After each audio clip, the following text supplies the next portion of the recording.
Hey everyone!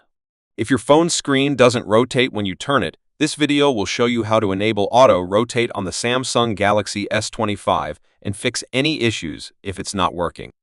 1. Check Quick Settings panel. 1. Swipe down from the top of the screen to open the Quick Settings panel. 2. Look for the auto rotate option.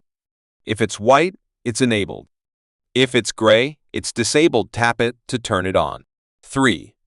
If you don't see this option, swipe down again to reveal all settings. 2. Test rotation in different apps.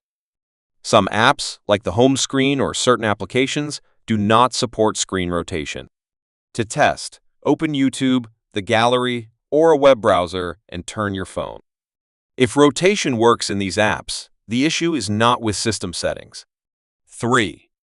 Check motion sensors, gyroscope, and accelerometer. If auto rotate is enabled but the screen still won't rotate, your phone's motion sensors might be malfunctioning. 1. Open the Samsung Members app. 2.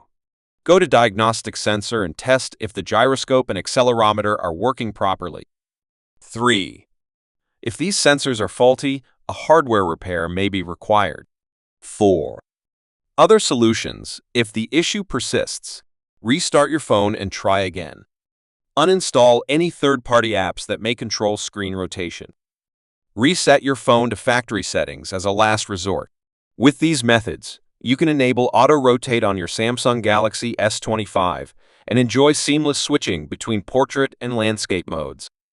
If this video helped you, like, subscribe, and hit the notification bell for more tech tips.